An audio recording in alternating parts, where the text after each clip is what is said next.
Sebanyak satu kompi anggota TNI dan Polri menjemput warga yang memaksa mengambil dan mencium jenazah COVID-19 di Kota Malang beberapa waktu yang lalu.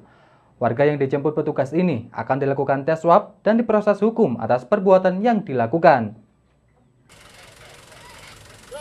Penjemputan warga ini dilakukan oleh personil Polresta Malang Kota dan Kodim 0833 Kota Malang Selasa sore. Penjemputan ini dilakukan dengan pengamanan ketat di Jalan Maijen Sungkono, Kota Malang. Petugas juga dilengkapi dengan senapan laras panjang serta membawa unit K9. Selama penjemputan dilakukan, jalanan sempat ditutup.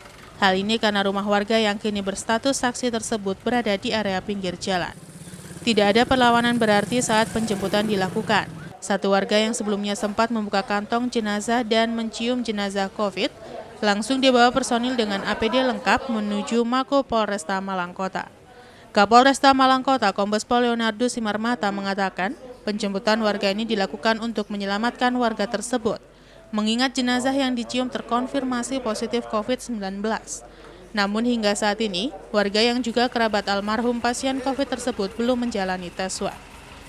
Kapolresta Malang Kota juga menegaskan polisi akan menindak tegas melalui jalur hukum jika kejadian serupa kembali terulang. Selain itu, sudah ada dasar hukum yang jelas untuk pihak yang nekat menghalangi petugas dalam pemulasaraan jenazah maupun pemakaman jenazah dengan protokol COVID-19, yakni 4 pasal sekaligus. Sebelumnya, sebuah video yang berisi sejumlah warga yang melakukan perebutan jenazah dengan protokol COVID.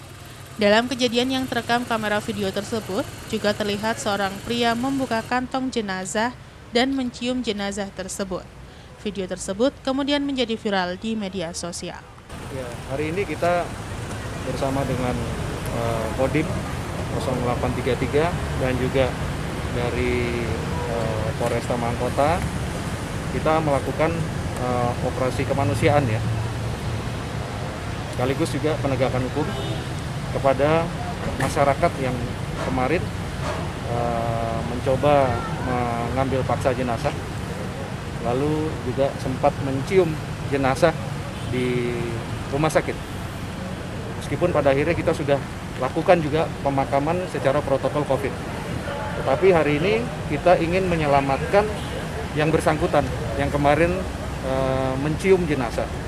Kita akan memastikan hari ini kita lakukan rapid test dan juga swab test di tempat bagi yang bersangkutan untuk memastikan kondisinya apakah yang bersangkutan positif atau negatif.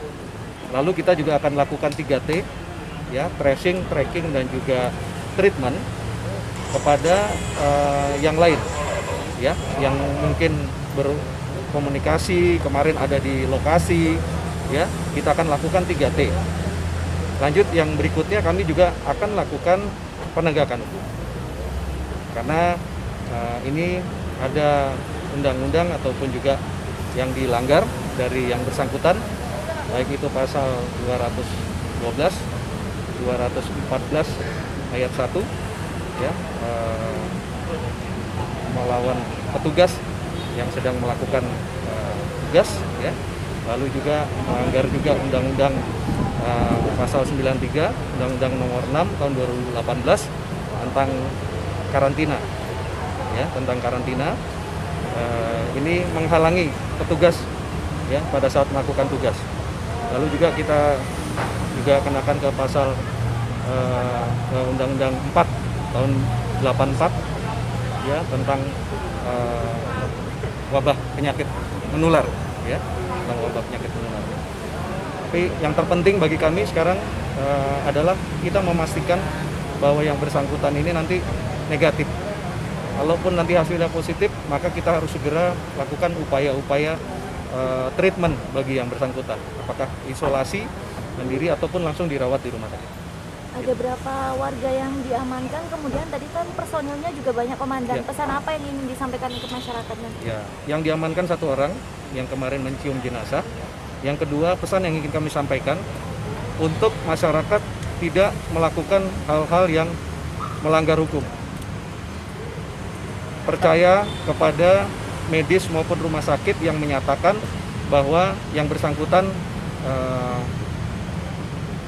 positif corona dan harus dilakukan pemulasaran jenazah sesuai dengan protokol COVID-19.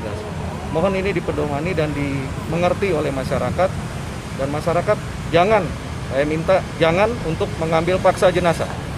Kalau tetap memaksa, maka kami akan proses secara hukum. Itu yang kami lakukan hari ini. Kita lihat nanti. Simon Alfredo melaporkan. Akibat angin kencang yang melanda Karangploso beberapa hari yang lalu, mengakibatkan 2 banner reklame berukuran besar tumbang. Namun sayang, sampai saat ini, banner reklame tersebut masih belum ada pengamanan dan tergeletak di pinggir jalan. Beginilah pemandangan di jalan utama menuju Karangploso, Kabupaten Malang. Banyak terdapat banner iklan reklame besar di pinggir jalan, karena jalan raya ini merupakan jalan utama yang ramai pengguna jalan, baik warga Malang Raya maupun dari luar kota. Angin kencang yang melanda beberapa hari yang lalu mengakibatkan 2 banner iklan besar tumbang di pinggir jalan akibat tidak kuat menahan terjangan angin kencang. 2 banner reklame perumahan yang tumbang ini masih belum ada pengamanan dan tergeletak di pinggir jalan. Kondisi ini harus menjadi perhatian pihak terkait karena keberadaan banner iklan bisa membahayakan pengguna jalan, khususnya ketika melintas di malam hari. Menurut salah seorang warga menjelaskan, keberadaan banner reklame ini bisa membahayakan apabila kurang pengawasan, khususnya banner besar di pinggir jalan karena sewaktu-waktu bisa tumbang ketika angin kencang melanda. Banyak pihak berharap pengawasan yang ketat terhadap banner reklame besar ini terus dilakukan, baik lokasi pemasangan maupun kondisi besi penyangga untuk menghindari kejadian yang tidak diinginkan terjadi, roboh menimpa pengguna jalan. Ini banner kapan jatuhnya itu Pak, banner besar itu Pak? Kemarin waktu hujan besar ada angin beliung. Hari Senin. Senin ya. Hari Senin Pak ya. Belum ada pengamanan Pak ya kelihatannya. Kelihatannya belum, ini ganggu jalan ini. Gak hujan. Ya. Ada beberapa titik kalau nggak salah Pak ya. Kalau tidak salah 2 titik ini, di sini sama Ya. di sebelah barat sana Pak. Tapi biasanya kalau musim gini anginnya di Karangploso ini biasanya sering juga besar Pak ya kejadiannya. Ya. Iya. Sering terjadi banner-banner yang besar itu Ya. mengganggu jalan itu. Iya. Itu banyak kerugian untuk pengguna jalan. Jalan. Tapi kejadian angin puting beliung kalau di Karangploso itu cukup sering juga Pak ya. Ya sering, makanya kalau ada benda-benda besar tolong diawasi. Ya. Itu menyangkut yang pendapat kaya, tolong itu yang izin-izinnya sudah habis ini tolong Ada pihak terkait untuk lebih proaktif Pak ya. Ya. Karena ini kalau menimpa juga nggak kebayang juga Pak ya. membahayakan pengguna jalan. Kan mungkin ada secara kontinu Pak ya, pengawasan Pak ya, kekuatannya, pondasi dan sebagainya Pak ya. Iya. Iwan Hikmawan melaporkan. SLB Negeri Kota Batu menjadi salah satu sekolah yang ditunjuk Dinas Pendidikan Provinsi Jawa Timur untuk menggelar uji coba sekolah tatap muka dengan protokol kesehatan. Pihak guru dan siswa cukup menikmati proses kegiatan belajar mengajar tatap muka meski dengan protokol kesehatan yang cukup ketat.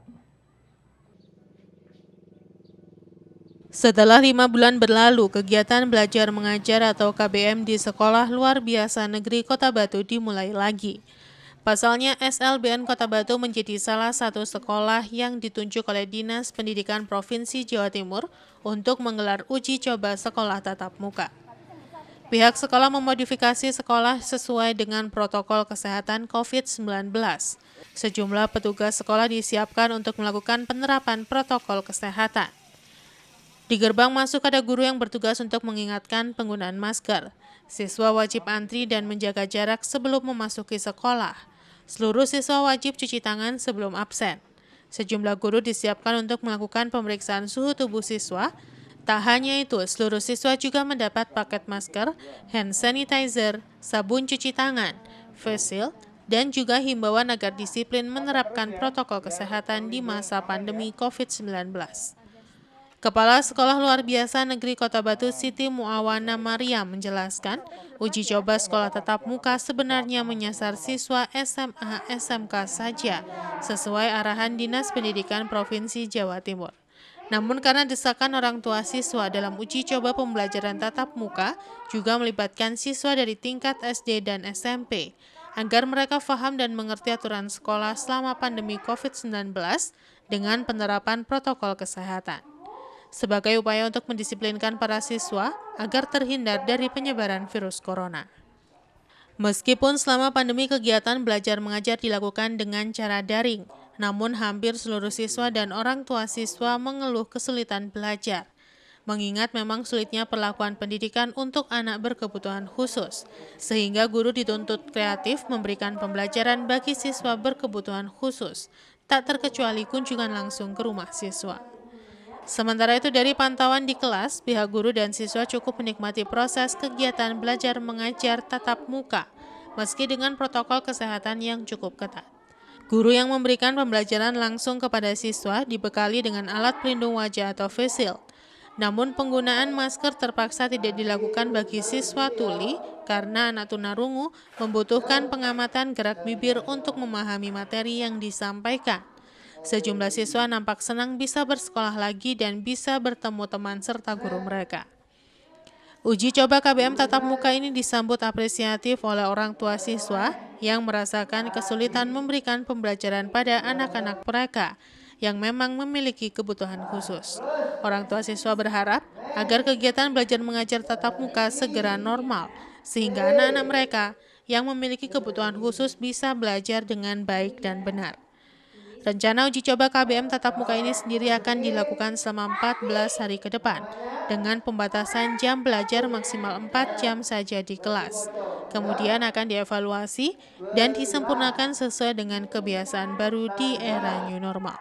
Kegiatan hari ini adalah kebetulan SLB Negeri itu ditunjuk sebagai sekolah tangguh untuk pembelajaran tatap muka terbatas, mungkin sebagai juga percontohan ya, kalau mungkin nanti berhasil, insya Allah anak-anak bisa sekolah kembali.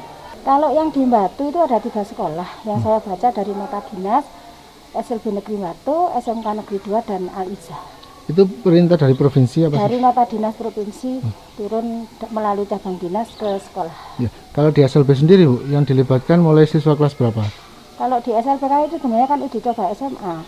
Karena SLB itu terdiri dari beberapa jenjang ya kita libatkan semua. Dengan perhitungan masuk 25%. 25% dari siswa. Perubahannya ya kalau normal biasanya kan 1 minggu full untuk pembelajaran di tatap muka.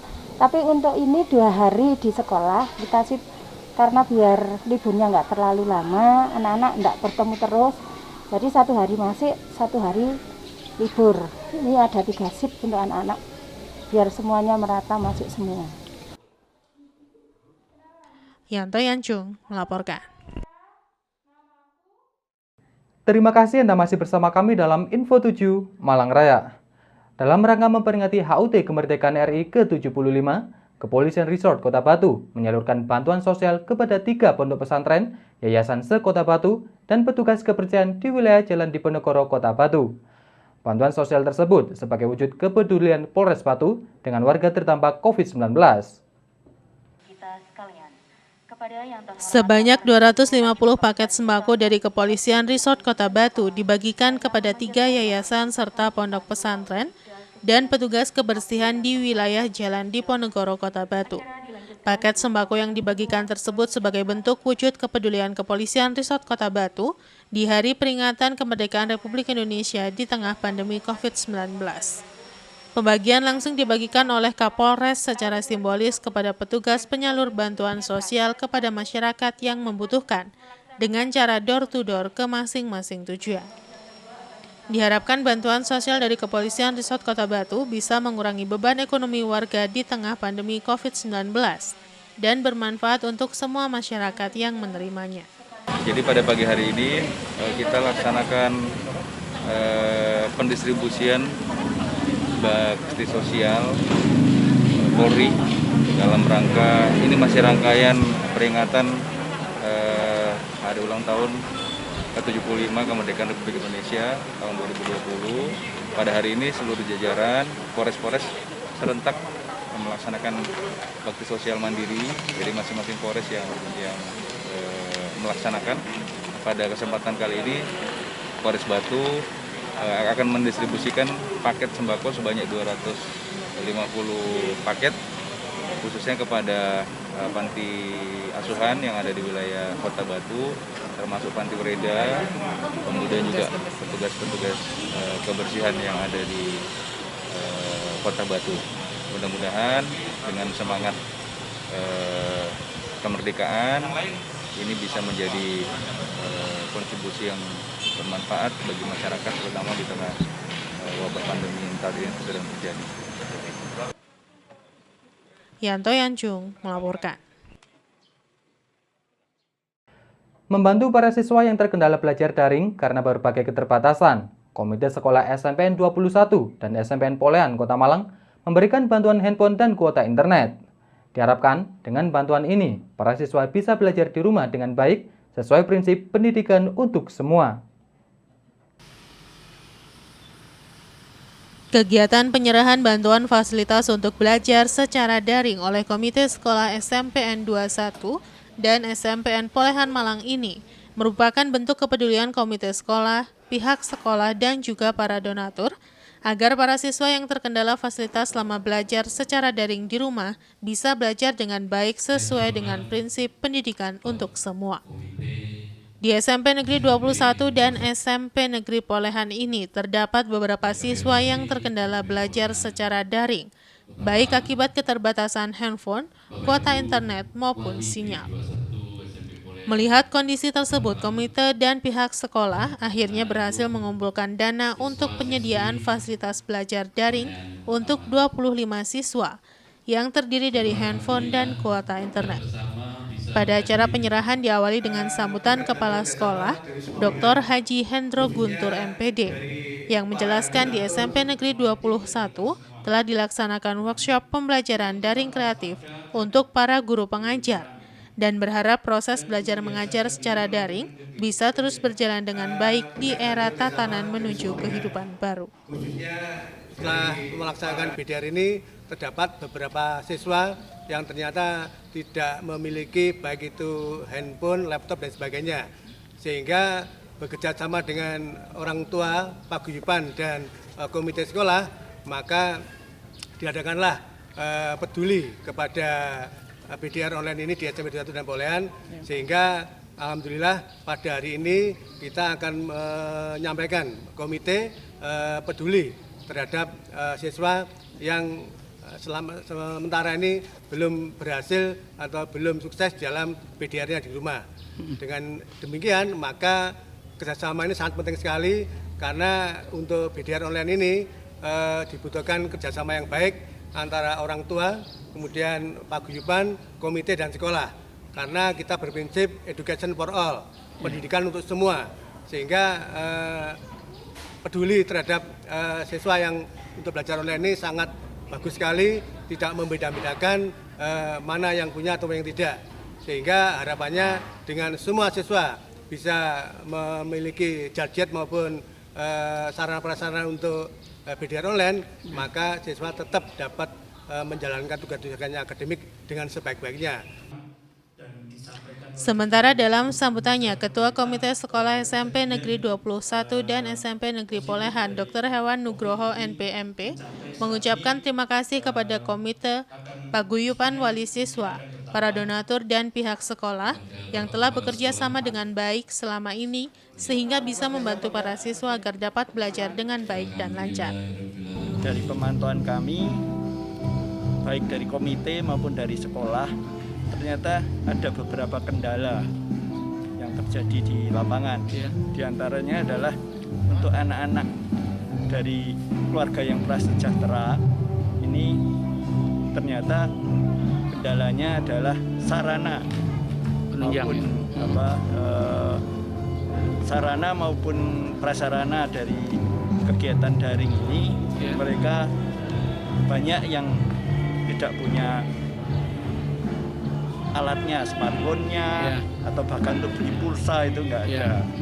Nah, sehingga kami komite sekolah di SMP Negeri 21 Kota Malang ini berinisiatif membantu sekolah supaya kegiatan belajar mengajar yang dengan sistem daring ini bisa berjalan dengan baik.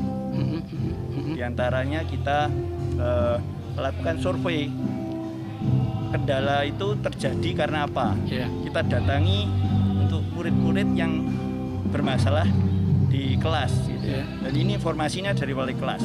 Kita dapat informasi dari wali kelas, kita datangi, kita survei ke rumah-rumah mereka, dan ternyata kita temukan beberapa kendala yang mereka dapati. Pertama, ada yang tidak punya sama sekali smartphone, sehingga dia untuk melakukan tugasnya dia harus nunut ke tetangganya atau ke saudaranya. Kedua, mereka punya HP tapi tidak ada wifi, tidak ada paketan pulsa, sehingga ini menjadi kendala tersendiri. Yang ketiga, untuk tempat-tempat tertentu itu signalnya kan kurang bagus, sehingga mereka tidak bisa melaksanakan tugasnya dengan baik. Komite dengan hasil survei tadi dan mendapat dukungan dari beberapa masyarakat, baik masyarakat dari luar sekolah maupun masyarakat di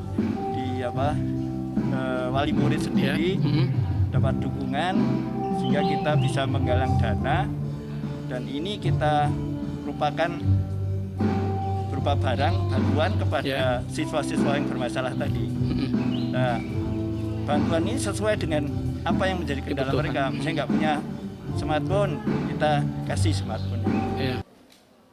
Pada kesempatan tersebut juga diserahkan bantuan handphone dan kuota internet untuk 25 siswa yang akan dibagi dalam 2 gelombang. Penyerahan dilakukan oleh kepala sekolah, komite dengan disaksikan paguyuban dan donatur. Acara dilanjutkan dengan berfoto bersama. Banyak bersyukur, terus lebih rajin giat belajar. Terus terima kasih kepada Ibu Komite, Bapak Komite Sekolah, Bapak Ibu Guru, Wali kelas, semua paguyuban dan seluruh warga SMP Negeri 21 Malang, pada para donatur. Kami banyak mengucapkan banyak terima kasih karena setelah mendapat ini saya tidak ada kendala lagi untuk mengerjakan belajar dari rumah secara online. BDR sukses! Komite SMP 21 Malang. Mantap! Iwan Hikmawan melaporkan. Terima kasih Anda masih bersama kami dalam Info 7 Malang Raya. Berbagai cara dilakukan warga dalam memeriahkan HUT Kemerdekaan RI yang ke-75. Di Kota Malang, puluhan karyawan salah satu bursa berjangka menggelar donor darah dengan berbusana adat. Aksi donor darah puluhan karyawan ini dilakukan dengan cara yang berbeda. Puluhan karyawan ini mengenakan busana adat dari tiap-tiap daerah di Indonesia. Karyawan yang berbusana adat ini kemudian dilayani oleh petugas PMI Kota Malang untuk melakukan donor darah. Peserta yang telah memeriksakan kesehatan dan dinyatakan sehat langsung diambil darahnya oleh petugas medis dari PMI Kota Malang. Ilyas Andi Firmansyah, salah satu peserta donor darah, mengaku aksi donor darah dengan mengenakan busana adat ini tidak lain untuk memeriahkan HUT Kemerdekaan RI ke-75. Sehingga dengan momen peringatan HUT RI ini, ia melakukan donor untuk berbagi terhadap sesama yang membutuhkan. Sedangkan Andri mengatakan aksi donor darah ini merupakan kegiatan rutin tahunan. Namun kali ini dilakukan aksi donor darah yang bertepatan dengan momen HUT Kemerdekaan RI, di mana karyawannya diajarkan untuk berbagi terhadap sesama yang membutuhkan. Sementara pada donor darah kali ini ditargetkan 60 kantong darah. Diharapkan dengan aksi sosial donor darah dapat menambah stok darah di PMI Kota Malang dan dapat membantu sesama yang membutuhkan darah. Jadi sekarang ini di momen 17 Agustus ya, jadi kita tetap berbagi ya. Kita bekerja itu berdasarkan 3B, bekerja, beramal, beribadah. Nah sekarang ini waktunya kita untuk donor darah. Kita pakai yang namanya pakaian baju adat, di mana ini adalah kita sama-sama berseragam.